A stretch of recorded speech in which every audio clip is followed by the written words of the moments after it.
kind of thing. And for many people, communication gets stuck on Mr. Fix-It.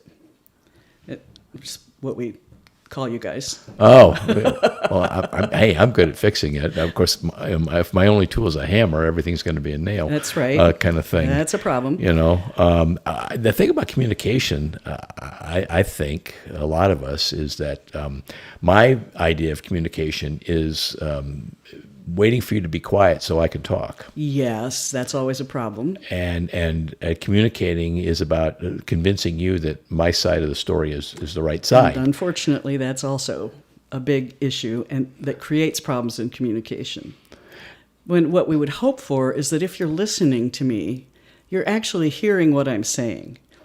And I would say that one of the biggest problems for people who want to communicate is that people aren't listening and you don't feel heard.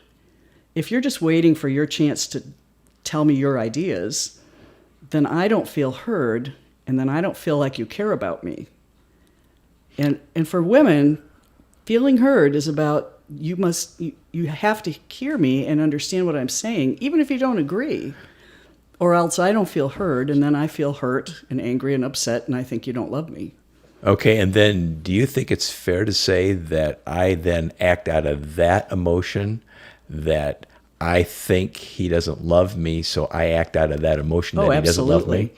So there's an event, and then there's the emotional meaning that I put into the event. Absolutely. And it's usually the emotional meaning of the event that I act on as opposed to what really did happen. Yes. Oh, that's a sticky place to get to. It is, and so many people have maybe childhood histories of trauma and that sort of thing. So they tend to take things more personally anyway. I think probably other women would tell me I'm being sexist, but I think women take things more personally often than men do. Okay. And so, if I say to you, boy, I'm really worried about the doctor's appointment tomorrow, and you say,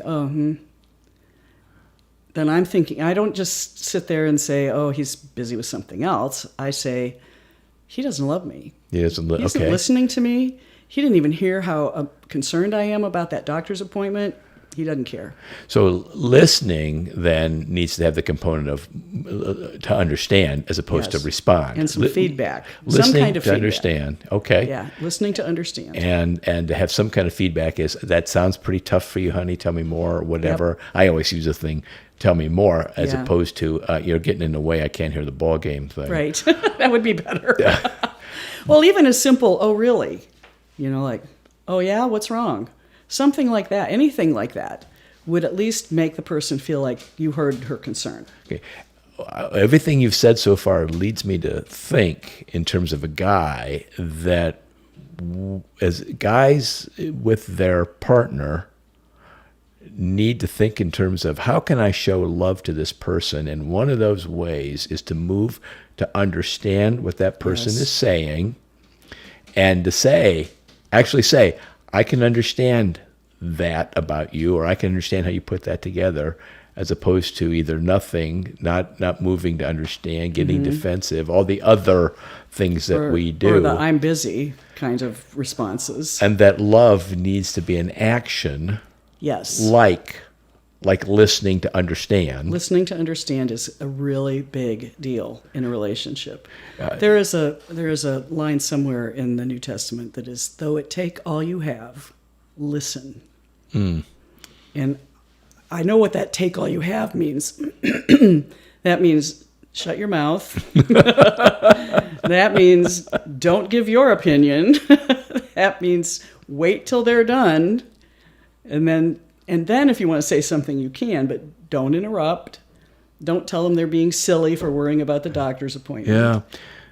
Yeah, I think one of the things that keeps a guy awake at night is, I should have said this, I should have said this, I should have said this, I should have, and we're going to rehearse that conversation, which we wouldn't have to do if we would have listened to begin with. Yep.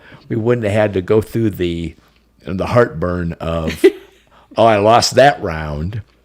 Well, there's another area where I would like people to change how they do things, because you're not winning or losing a round. This isn't a competition. This isn't a fight. This isn't you trying to win. You know, if you're trying to win, you're already breaking down the relationship.